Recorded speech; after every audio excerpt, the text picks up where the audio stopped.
anger begets anger. And I think this is so true in family relationships, but particularly in the parent-child relationship.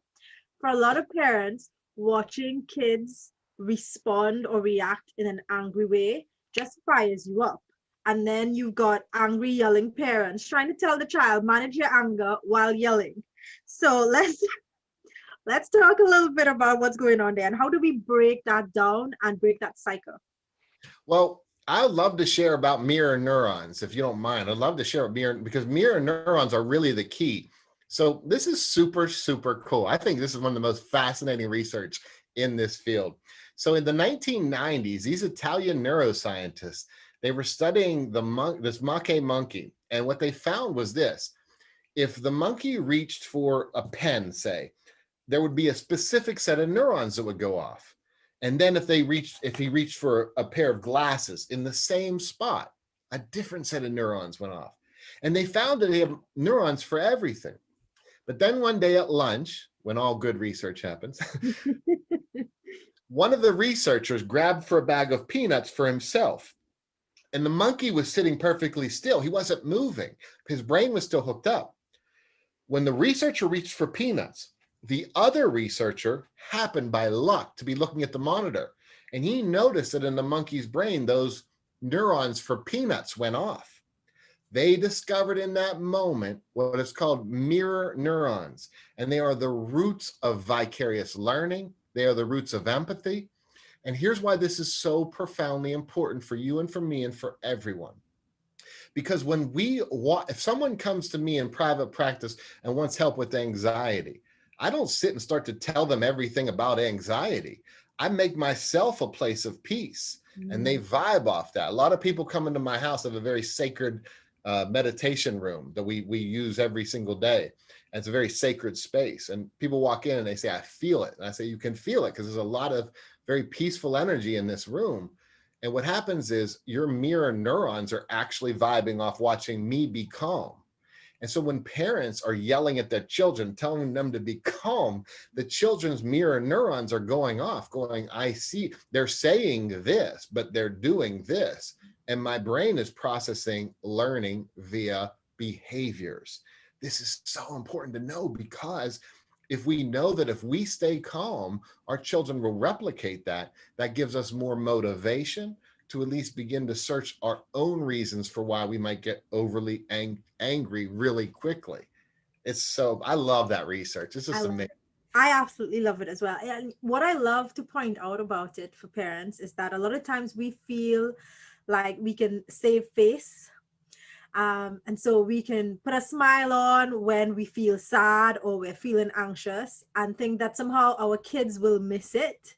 And so it's really important for parents to recognize that their kids are picking up whether you want them to or not. So it's about becoming the best model you can be in all moments. I've got an exercise for that. Watch this. Yes. So you and I both went for a job, and you got the job and I didn't get the job. We both really wanted it. So I come up to you and I say, hey, how you doing? You just got the job. You got it. How you doing? I'm great. I'm great. Did you get that? What happened with that job? I got the job. Oh, I'm really happy for you. Yeah. And you look at my face when I say feel it. Yeah. And you see that when you see my face and I say, I'm really happy for you. And your mirror neurons pick up and go, he's not happy for me. Not happy. And I feel all of my body going, tone it down, because he's not happy. This is perfect, because what happened right there, even in a role play, is that our brains pick up on the inauthenticity. So I might say I'm happy for you, but my body's exuding that I'm not. So if people can watch us and laugh at that, beautiful. Because now imagine you say to your children, it's fine, everything, it's fine. No, I'm not upset at all. Then they're seeing that and they're learning that. In the same way, our funny example, that's what's happening. And so it's really important for parents to learn that. That was really funny for me, Christian, because I remember in my early parenting days when my kids were toddlers, I wasn't open at that stage to share all of my emotions. So I had emotions that I felt were too heavy and dark for my kids. And I would hide those, close my bedroom door, and I'd hide those away, get my smile back on, and then go back out to my kids. But obviously my kids would always ask, and I would paint that smile and go, no, mom's fine. And so that reminded me of that experience and how futile it was. Listen, this is the reason why. This is the reason why. So I have a book on parenting called Zen Parent, Zen Child. And I point this out because it's probably my wife's one of my wife's favorite books because for me, because I wrote that in about 3 days of straight meditation. Like I literally didn't move for like 3 days, and they're mostly a book of reflections. But the essence of that book is this: Zen parent, Zen child. If we want our children to be genuine, authentic, and understand their emotions, then we have to do that ourselves. And sometimes that says to our children, listen, honey, I'm going through a lot right now, and I have a lot of emotions. And sometimes that's okay. Sometimes life brings you lots of emotions, and I'll be okay. There's a beginning, middle, and end to what I'm experiencing. But right now, it's really uncomfortable. Now, our children hear, wait a minute, my role model is saying there are going to be tough moments, but it's okay because there's a beginning, a middle, and an end. And it's okay to experience whatever you're experiencing. And this is why I pound in these statements like emotions come and go, but actions cannot be undone. Because I really believe if I could reach in the heart of every listener right now and say, every viewer and say, the one of the biggest, most important lessons you can learn is that every emotion will have a beginning, a middle, and end. It doesn't matter how intense it is. Remember, I specialize in people who did the most horrific things in the world, and all of their emotions, when they did that stuff, they're gone, right? They already did it. They beginning, middle, and end. And I want people to hear that because it brings comfort to know there's an end. One of the biggest challenges with anger is when we feel it, we go, it's never going to end. And we get these extreme words in our head. I have to do something extreme. But if we keep in our foreground that, yes, this is uncomfortable, it sucks right now, but there'll be a beginning, there'll be a middle, and there'll be an end. And I will get through this. Now we have an opportunity to step back and respond in a much more conscious way. Beautiful. This is one that I pulled out from your book because I thought it's going to make some parents a little uncomfortable. So it says, if you're attached to having others behave in the way you expect or demand, you'll struggle to manage your anger. And I'll tell you, for most parents, they think the hardest challenge about parenting is my kids don't listen to me. So let's break this down. How do we help parents kind of shift the perspective so that they end up being better able to manage their anger? Yeah, first of all, it's absolutely okay for your children not to listen to you. And when people hear that, they go, wait a minute, what are you talking about? Guess what? They're human beings with free will. It's my job to give a consequence. So if you choose not to listen to me, cool. There is a consequence that comes with that. I'll give you an example. When our daughter, the last consequence we even gave our daughter, she's 15. When she was 10, she was in the back seat and she said, my wife said, hey honey, it's time to put your phone down. And she said, well, can I just finish this game? And I said, I took the phone and I said, that's okay, honey. We'll get that back in 2 days. Next time mommy says it's time to put your phone down, it's time to put your phone down. Now she had a choice to say when she told her to put it down, no, I want to keep doing it. That's okay. That is a choice. There will be a consequence to that choice. And I don't need to be angry about that because my job is to teach. And this is what my wife and I have really, we thought about this, meditate about this long before we had a child. Our job is to teach. And so as we guiding her, what will teach her? So you're teaching us how to treat you. If you're saying I'm choosing not to listen, cool, but there's a consequence. And down the road, what you might learn is I don't want that consequence.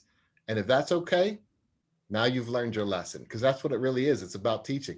So yes, it might strike parents when I say it's okay for your children not to listen to you, because it's only ego that says they will listen to me. Why? Are we omniscient? Are we, omnipowerful? No, like our children have free will. Don't we want to teach them to be independent and question things and learn about that they have a place in the world? So yeah, this is I think that's really important to understand. I love it. You also quote the Buddha in your book saying, anger will never be overcome by anger, but only by love. And so I wanted to kind of dive a little deeper into yield theory by first asking why the word yield. So originally the concept was this. I had this vision out of a meditation back in 1998 where I kind of just saw this super clearly, which was this is kind of, imagine you're driving down the road and someone's going the wrong way. So you say, well, I got to stop them. So you get in your car and you drive and you smash them head on. Well, you stop them from going the wrong way, but you probably one or both of you got hurt. Yeah.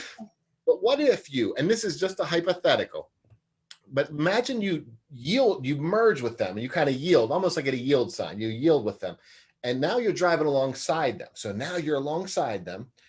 And again, this is hypothetical, but let's say over time they say, well, this is a long trip. Gas money is expensive. Jump in my car. So now you're in their car. Now you're seeing things out of their windshield. So now it's a little more clear. But even more than that, over time, maybe they trust you and they allow you to drive. And now you can steer them down a different path. That's the substance of yield theory. It is not yield as in, I give in and whatever you want to do, you can do, no consequences. No way. I work in maximum security prisons. Consequences are enormous, absolutely enormous. The difference is this. I'm not attached to the consequence. It is what it is. It's black and white. Like if I say it, it goes. There's not going to questions or not conversation. You can have questions, but at the end of the day, the consequence is the consequence. And I'm not giving in on that because I'm teaching you my own boundaries. I'm teaching you my own limits. And I'm teaching you, like, if I say this is what I'm setting out, but I don't need to be like, you're going to listen to me. No, choose not to if you want. But there are consequences if you choose not to. But yielding is saying, let's say somebody's angry and they come up to me. So many people have been sent to me because they're mandated to see me. Oh gosh, I got to go see this guy. I'm sentenced by the judge. I've already been to prison. Now I got to go see him and pay him. This is ridiculous. And what happens is when they came in like that, I could have said, well, I'm Dr. So-and-so. You need to sit down and listen to me. I would say, listen, be angry. You're sentenced to be here for a year. If you want to take the first 4 months and just be angry and say, I don't think I should be here, my goodness, I want you to do that. And don't even think about it. Like I give permission for that. And we have a natural inclination to want to fight against what people tell us. And I use that. I say, like, I would get to a point where I get into a group and I'd say to guys, hey, listen, you're just new here. Don't even worry about participating today. This is probably all stupid stuff. Don't even worry about it. And then they go to speak later and I'll be like, don't even worry about it. And I'd get guys fighting to get in on the first group. They'd be like, what are you telling you? Boom, let's jump in. And now everybody, because I don't have judgment for how people feel. This is back to what you and I first talked about. You're allowed to feel however you want to feel. And that includes any anger you have at me, because I know it's not really at me. Because a person who is in place of complete peace isn't going to be angry at you. They're not in peace. They're struggling. And when they're struggling, I can look at that with compassion and say, my man or this lady, whoever you are, like I can appreciate you're struggling because I'm a human being and we all struggle. And there are going to be moments when I need you to be my rock. And I happen to be in a place where I'm blessed to be a rock for you in this moment. But I know anything could happen and I might need you in a minute. Beautiful. Absolutely beautiful. I feel like I need to breathe into that one, Christian. Let's touch a little bit on the three components of yield theory, and some of the things that we can begin practicing within our families from those components. Yeah, so the three core actions. Here's the deal. It's so easy for us to question others, especially if we disagree with them. Yes, it's stupid. Da, da, da, da. But how often do we question ourselves? Mm-hmm. And so we say, everyone, wherever I go, I speak all over the world. Wherever I go, people say, oh, I have more to learn. But then I go, well, what happens when someone disagrees with you? No, I'm right. Wait a minute. I thought you had more to learn. I thought you just said you had more to learn. Yes. So what I say is this. I do believe my whole life I have more to learn. And I don't just question others, I question my own ego. I question my own thoughts and ideas. And one day I sat back and I said, well, really, what is yield theory? Like, what do I actually do? Like, I stand at a prison cell and I talk to somebody, or I sit in a beautiful Zen office and I talk. What do I actually do? And I realized I do 3 actions. I listen to people, I validate them, because again, I'm trying to see it through their eyes. And then I explore options. Where do we go from here? Those are really the 3 things I do: listen, validate, and explore options. And I have a funny story, because I was speaking at this mental health convention, and there were like 500 mental health specialists there. And a woman came up to me at the break, and she was very dressed up and very condescending. And I'm a t-shirt and jeans guy no matter where I am. But she looked at me very condescending and she said, that's your big thing? That's your big theory, 3 things? And I said, yeah, but if you think about it, all Bruce Lee ever did was move, block, and hit, and he did pretty well for himself. So. And really, these are the 3 things. You listen, you validate, you explore options, but just the way we all might be able to say the words move, block, and hit, but we can't quite do it the way Bruce Lee did it.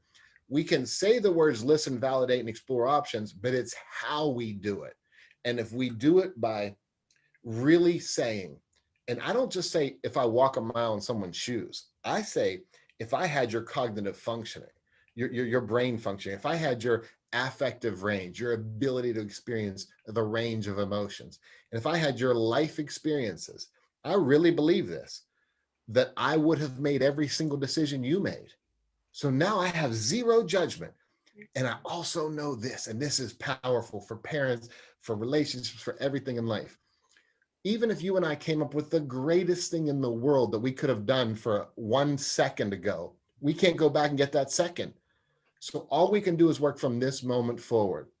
So I think if I had a superpower, I can't sing, I can't dance. If I had a superpower, is I literally don't judge people. I sit with people and I go, okay, whatever happened, one thing led to another in your life. You got to this moment, and I don't care about what you did. I care about what you do from this moment forward. And sometimes when people hear who I work with, you say, how do you don't care what they did? I'm not saying that. I'm saying I can't control what happened in the past. All I can do is control this moment forward. But what a lot of people do is they say, well, they shouldn't have done this. And you should tell them they shouldn't have. I get that, but that's cartoon world thinking. You shouldn't have done this. Well, they did do it. I don't want to spend time in the cartoon world. I got to work on the real world.